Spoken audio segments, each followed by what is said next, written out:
Thank you for having me. My name is Jen Dawkins, and I am a lieutenant with Vancouver Fire and Rescue Services. So I'm going to share a little bit about myself, and then I'm going to talk a little bit about the fire department and some different programs that we have for young people who may or may not be interested yet in the fire service. So I have been with Vancouver Fire and Rescue for almost 21 years now. I was a volunteer firefighter for a few years before that in Maple Ridge outside of Vancouver. And before that, I lived in Jasper, and I I heard earlier because I was kind of listening in and out on some of the different topics, but I had heard somebody talking about doing those what you should be when you grow up kind of career questionnaires. Well, I was living in Jasper and I was doing, as you can see, some beautiful mountain type stuff. I was a raft guide for a while. I was a lifeguard before when I lived in Jasper as well. I waitressed and worked generally in the service industry. And I did one of those tests that, what should you be when you grow up? And it came up actually that I might be interested in policing. So I moved to Maple Ridge, and that's when I became a volunteer firefighter. So I actually just did that on a whim. I thought it would be something fun and exciting to do because, as you can see from my Jasper photos, I was interested in doing exciting kinds of things. So I thought, oh, great, I will try out for the volunteer fire department and see where what that entails. And I thought it would be good on my resume for the RCMP, to be quite honest. And from there, I actually kind of, over the course of volunteering, I grew quite interested in the fire service. I loved being a volunteer, but Maple Ridge didn't have any career firefighters at the time. So I went to fire school, I got my certification, and I applied and got hired in Vancouver. And that was in early 2000. So probably a lot longer or long before many of you were born. But so I started with Vancouver Fire and Rescue Services. So does anybody, this is, a time where I would generally ask questions like, what do you know of the fire service or what firefighters do? But in light of that, everybody's virtual at home, I'm going to share some of the different things that firefighters do. So Vancouver is a very busy city. We do over 1,500 different fires every year. And those fires can be really small fires. They can be very large fires. They include car fires, all kinds of apartments, houses, a variety of different fires as well. But that's just one of the small, we generally, firefighting itself is a very small part of what firefighters do. We go to a lot of different kinds of emergency calls. So when people don't know who to call, they generally phone the fire department, right? They want to find if they need help. So in the top picture, you can see we do auto extrication. So that means when people are in bad car accidents, we help. Then we do big hazardous materials calls. So basically, you can see the bottom photo. That's the Port of Vancouver. So we'll go to we wear like the big giant moon suits, look like, they're fully encapsulated, and all of our breathing is inside there to keep us away from all of the contaminants in the air. So firefighters, we do high angle rescue. Firefighters might do swift water rescue. We have very multiple skills, and we're problem solvers. So like I spoke to, we generally do whatever is needed when people call 911 and they don't know who else to call. We also do a lot of medical calls, which I'm sure that many of you have seen the ambulance and the fire truck parked outside of people's houses. So we go and we help people when they're sick and they're injured and whatnot as well. The great thing about firefighting is that we're all different tools in the toolbox. So you may think to yourself, well, I could never be a firefighter. But firefighters actually come, and we need firefighters to be very diverse in their skills, very diverse in their experiences, and not just the diversity itself, whether you are a female or if you have a different ethnic background. All of these things help us when we're doing all these problem solving. So I often like to tell people that we're all just different tools in the toolbox. And when we work together as a team, we can collectively solve whatever problem is it that we're facing. So the future of the fire service, I'm really passionate about doing programs. I work in recruitment and outreach sometimes. And in Vancouver, we actually have an in-house program that's called the Vancouver Fire Rescue Youth Academy. And this is a photo of our group class from 2019. We didn't have a class this year. It had to be canceled, obviously, from COVID. But we anticipate that there will be another class next year. And students come from all over the Vancouver school district, and they spend a week, Monday to Friday, at our Vancouver Firefighters Training Center. And you can see some of the students. This one on the one side, this student's learning how to take a hydrant is what we call it. So we put the big giant yellow hose, hooked it onto the hydrant, and that's where the water goes from the hydrant, and that goes to the fire truck. And then the water from the fire truck supplies the hoses that go into the fire and put the fires out.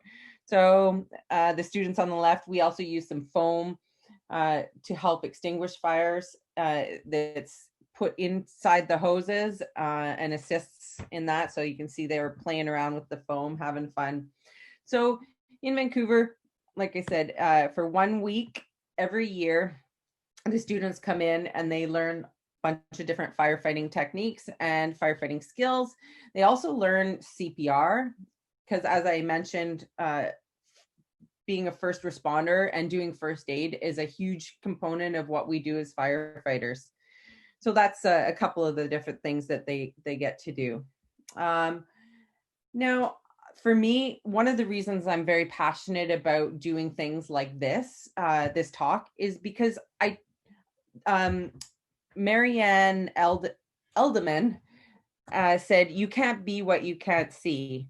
So I never thought about being a firefighter when I was younger. I didn't see women firefighters. There were no cartoons that were women firefighters. And to this day, there's still very few women firefighters. We make only 4% of all career firefighters. That's a very small number. So some of you may live in communities that don't have any women firefighters, so you've never thought of it. And like I said, I had never thought of it until I was living in Maple Ridge and saw the ad in the local paper looking for some volunteer firefighters. And somebody said, "Hey, Jen, you should try out for that. You probably would enjoy that." So again, you can't be what you can't see. So with that, a group of women firefighters collectively got together and we created a program called Camp Ignite. So Camp Ignite, what is that? So Camp Ignite is a program that is specifically for high school girls in grades 11 and 12. So unlike the Vancouver Youth Academy, which is for the whole city of Vancouver, and it's for both boys and girls, Camp Ignite is solely for young women, and it is run provincially. So if you live in any of the municipalities in the province of BC, you're eligible to apply for Camp Ignite. So Camp Ignite, we've been around for 10 years now. Here's a couple of photos. Every year it makes it into the newspaper, but we've been around for 10 years. And aside from this year, we have done 4-day camps where the participants come from throughout the province and we stay up at SFU overnight. And the participants are with us for the entire duration of these 4 days, and we go to different fire departments, and they are what we call hosting us. So we'll do different activities at the different fire departments, and they change throughout the year.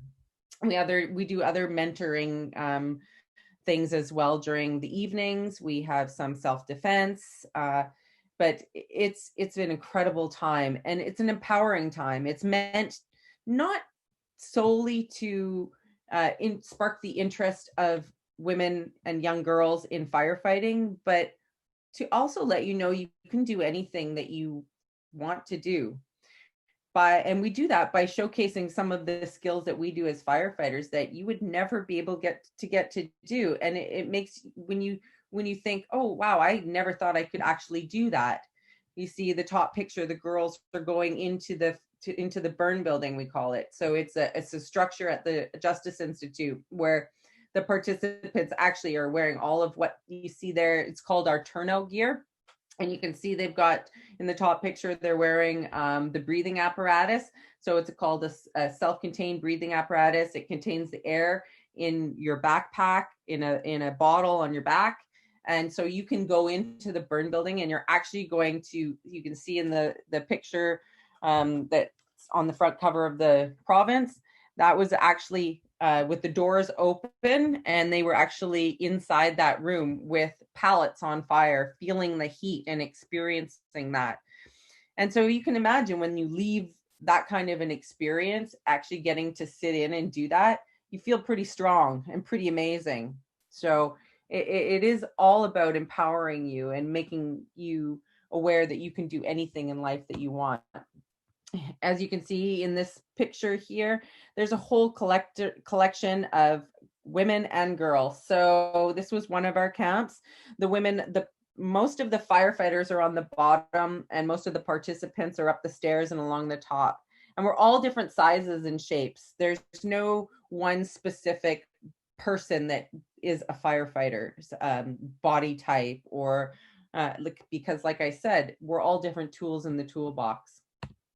So like I said, this program has been around for over 10 years now, and we have participants from all over the province. And who pays for this? You don't have to pay for this. Your municipality pays for this. So you can see in there, we've got the Fire Chiefs Association. We have multiple cities and fire departments. We have our unions help sponsor this program, and the Justice Institute of BC as well. We have a lot of sponsors, so there's no cost to participate. You do have to send in an application form though. So we don't have a poster, we don't have dates for this year yet. It's typically the second week in August.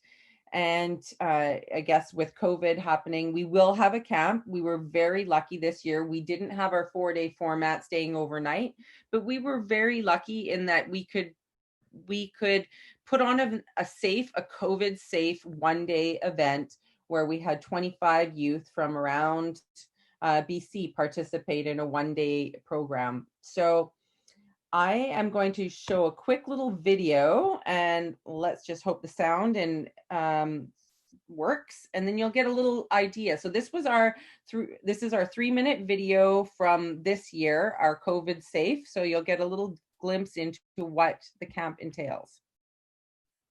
Let me know. Sound is good?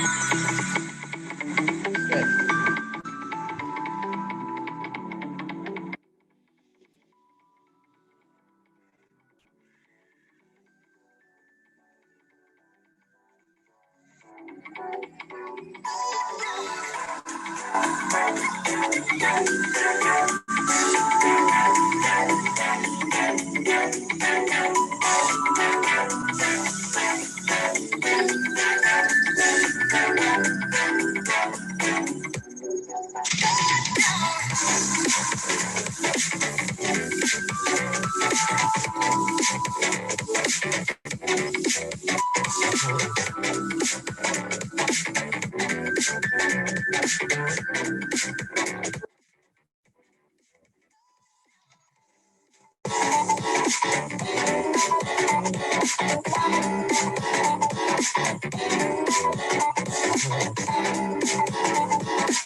So I hope that gets a few, oops, oh, let me see.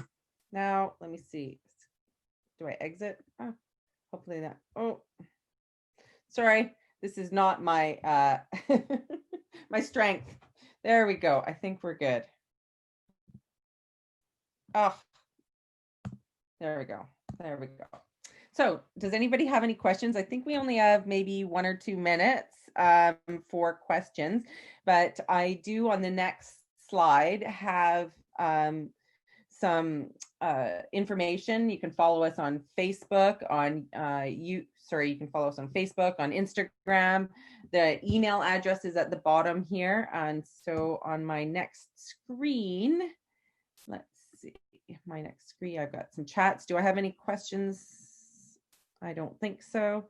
All right, so here's our contact information. If you want to take a screenshot of that, you can reach out to us via Facebook, or email is generally the ones that get response the quickest.